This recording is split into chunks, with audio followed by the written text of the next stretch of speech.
Hey, welcome back. Yvonne Wakefield's YouTube channel. I read from my books, Babe in the Woods. Finishing up with Babe in the Woods, Path of Totality. It's about the log cabin I built when I was 18, which is still there, and I just came back from there 2 hours ago after about a 5-hour drive. And the last chapter I read was Tisk Tasks, which is about closing up the cabin for fall. Well, at this time of year, it's early May. It's all about opening it up. And I had to drain some ruts on the road a couple weeks ago, which are drained now, but I'm still so sore. It was like really hard to bend down to do work up there.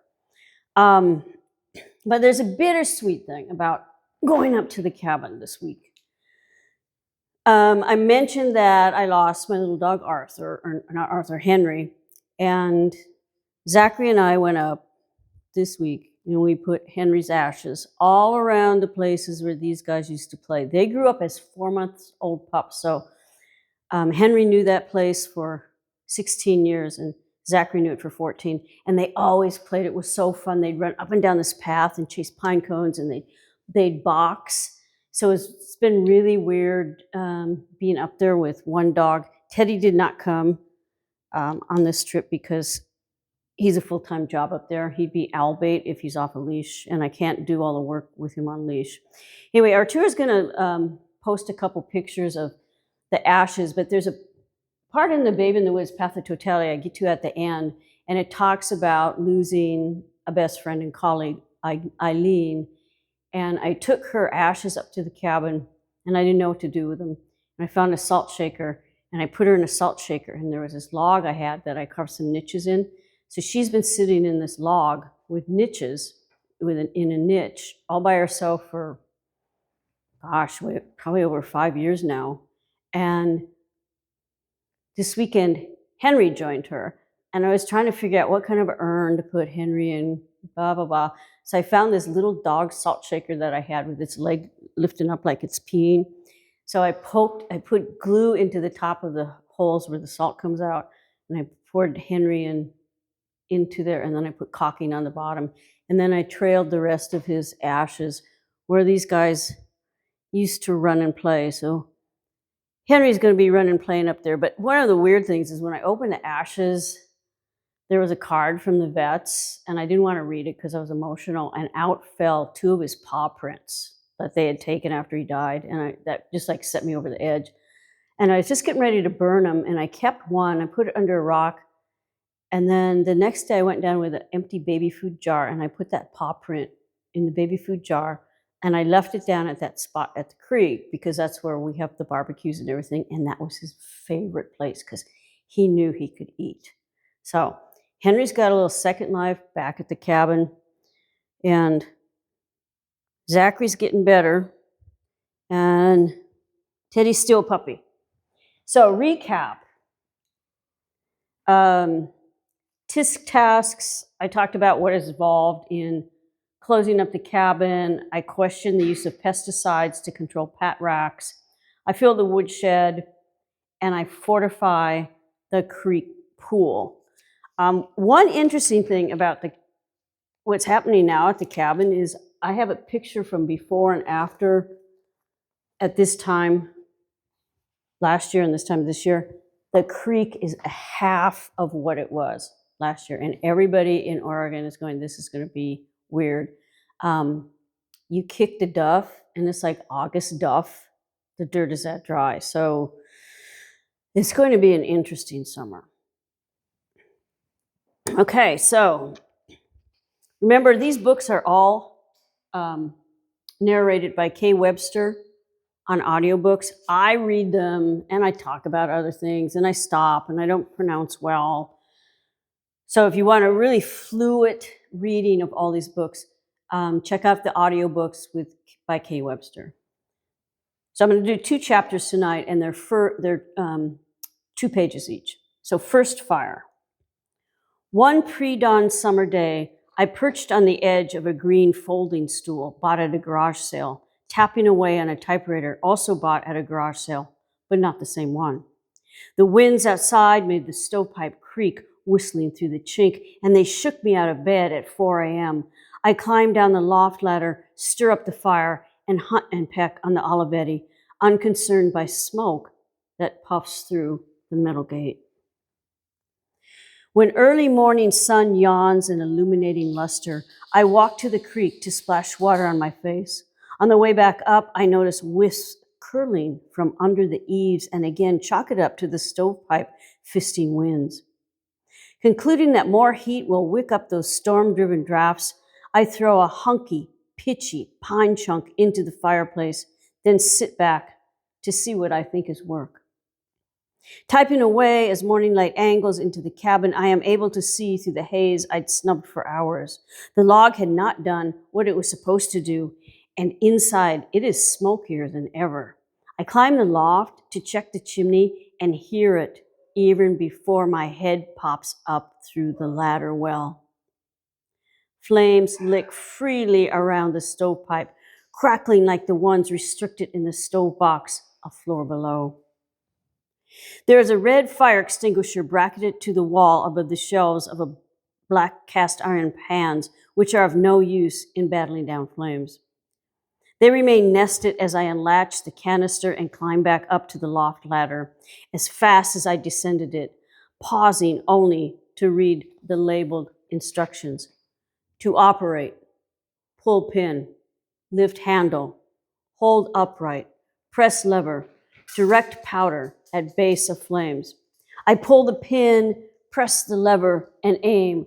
A stream of the white powder dampens the fire until the tank drains. The minimal exterior suppression allows me to hear blazing between the ceiling panels and the roof boards. At this point, the only fire I'd extinguished was corralled in stone rings or tended brush piles. A roof fire presented challenges I'd never face. Still, I relied on the same suppression method: water. Bucket by bucket, one in each hand, I fill them in the creek and carry them up the hill, the porch steps, and the loft ladder. 8 bucket brigades later, gravity has misplaced more water on me than on the steaming, sizzling ceiling overhead.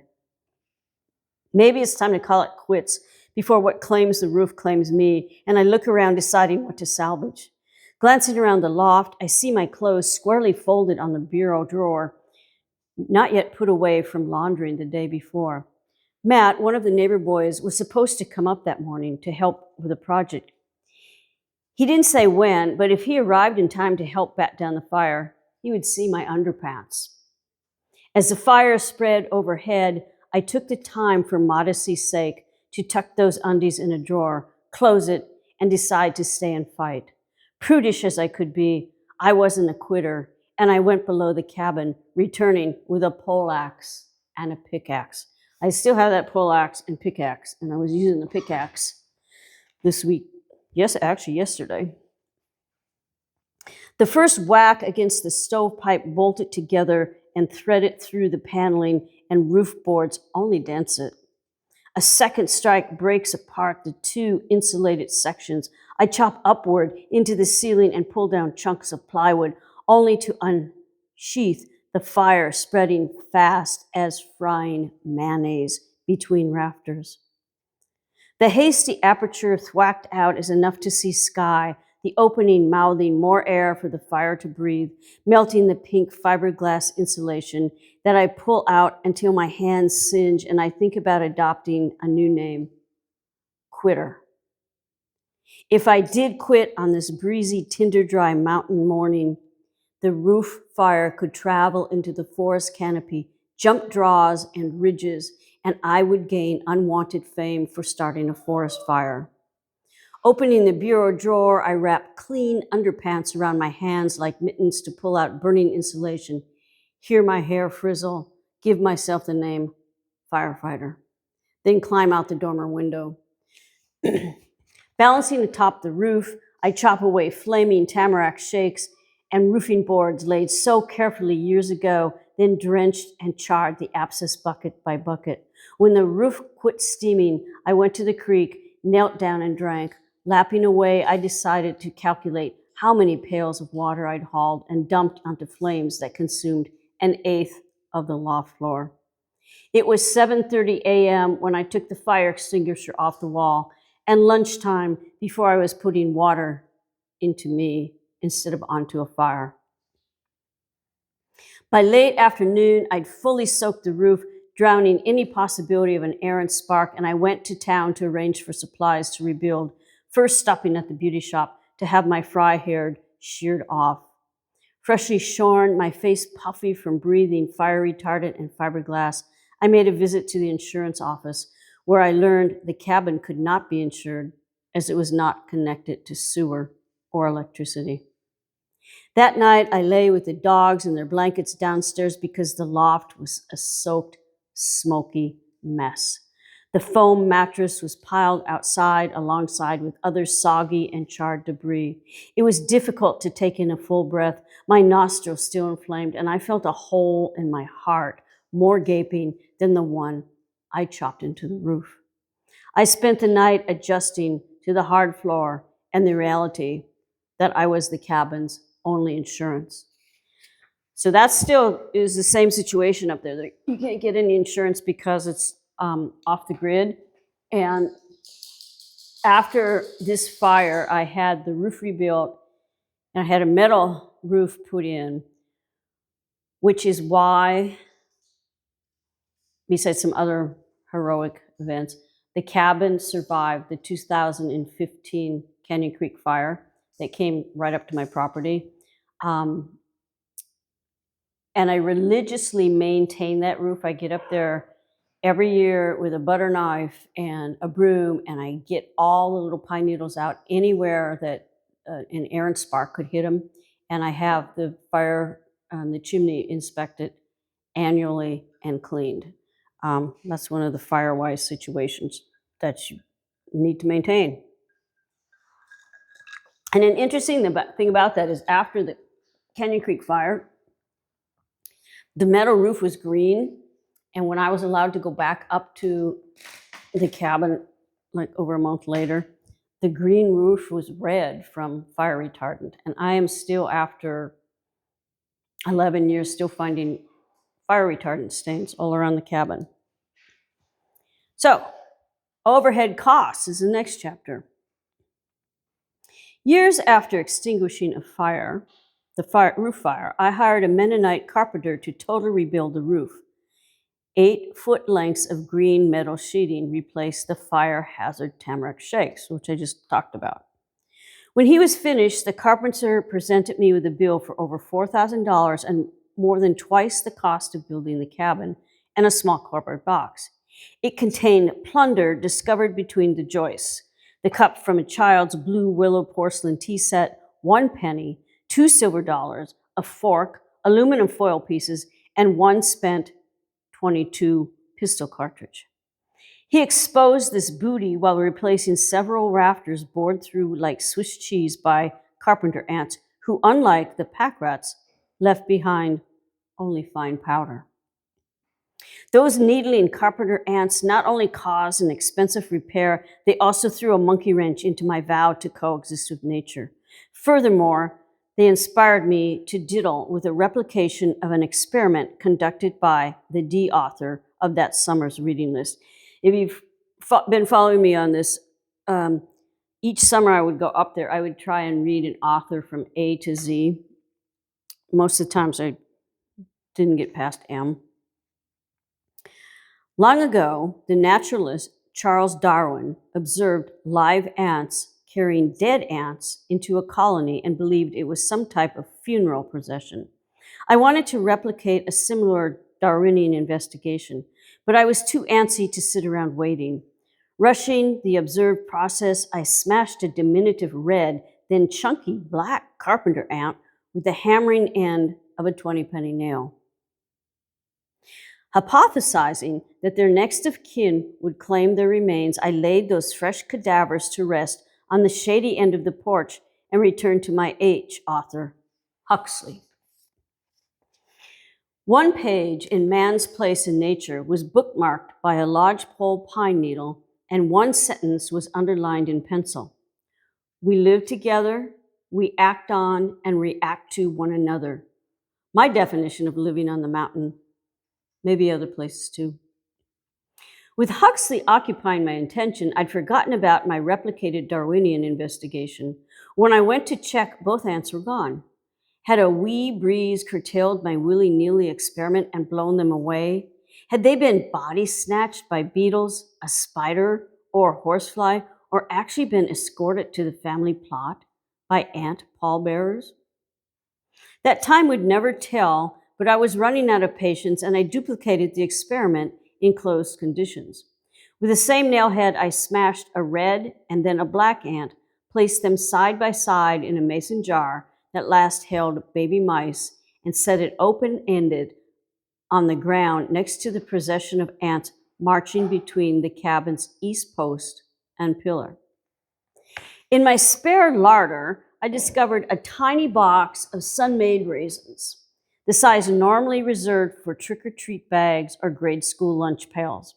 Untucking the top flat, I was surprised to find blonde, not black raisins crammed inside. I licked 6 of these, or about half the contents. One by one, I string the sticky tidbits in a line leading from the cabin's foundation to the jar's lip. The scent, I hypothesized, having observed the baiting of canister bear traps, would lure the ants inside the jar, where they would discover one of their own in state. I have to stop 1 second because Teddy wants up. Come up, come on. Come on, pumpkin pie. Here you go, pumpkin pie. There you go, pumpkin pie. Sit down, pumpkin pie. For nearly an hour, I alternated between kneeling and squatting, rocking on my heels, staring down at an ant army streaming around the cabin's backside post. As if they had noses, those bugs turned them up, ignoring the jar, their nonchalance making me wonder if the experiment or the experimenter was flawed. I'd soundly established a qualitative and quantitative research design. By first identifying the problem, carpenter ants were churning my cabin to sawdust, conducted a literature review, copied into my journal a passage marked by a pine needle from The Origin of Species by Charles Darwin, then forgot to replace the bookmark, so lost the exact place of reference, conducted a hypothesis. Will ants reparate their next of kin? Designed the research, licked and lined up half a dozen blonde raisins. As my experiment was taking place, it was clear I needed to realign my means of data collection because it wasn't collecting. Turning my thumb and forefinger into a pair of tweezers, I quickly pluck as many live carpenter ants as I can pinch before they can pinch back and drop them into the jar with the cadavers. I'd not included any red ants because none were in evidence of the experimental site. My capture inadvertently included a few robust bugs scurrying away with white pupae, chubbier than their bulbous gasters. Gasters on ants are like the back elongated part. These embryos, shaped like maggots, I'd once found wiggling so vigorously under a dead mouse that it made the outstretched carcass tremble. Still, my hypothesis was not being borne out. The newly captured ants ignored the dead ones, their sole focus the bundling back and forth of pale pods. I licked another sun-maid. Using twigs like chopsticks, I placed the one dead black ant atop a freshly slicked raisin. This sticky pyre, surely now not just another roadside attraction, but a sweet destination tempting those pupae-packing ants to drop their bundles and reverently mourn the departed. Only one ant, Claus, I said aunt, like I'm from Minnesota, well, apart from Minnesota, so instead of saying ant, I said aunt, but when you're talking about bugs, they're ant, they're not aunts.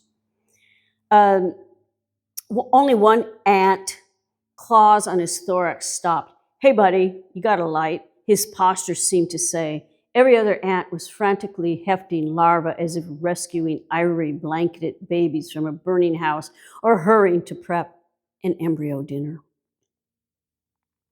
Binded by the intellectual bindings of the books I'd been reading, I was ignorant of the fact that maternal and paternal instincts are at the forefront of a species' path of survival. Words formed into theorems on pages were far from the truth of natural observation. Though members of that colony had not borne out my clinical hypothesis, they had proved an afternoon's entertainment. So I took heart, freed the mama, papa, and unborn ants, and then formulated an examining twist. After wedging a liquid bait trap next to the dusty raisins, I returned to the experimental site with a bottle of white out quick dry correction fluid. As they skitter past, I dot exactly 12 ebony gasters. In between splitting stove wood, I check to see if those domino backs ever see the light of day after taking a little spot of taro to their queen. That's what you do when you're up at the cabin by yourself a lot. You have fun. Those carpenter ants are still bad. They're, like I said, May's weather right now is like August. The carpenter ants were out in armies yesterday. So anyway, that concludes 2 chapters of Babe in the Woods, Path of Totality. We will see you in a couple weeks with the other next chapters. Remember, subscribe to the podcast, look at the YouTube channel, have fun, and always enjoy your dogs. Teddy always enjoys his life. And remember, it's getting hot out here. I'm in Oregon, and it's starting to get warm.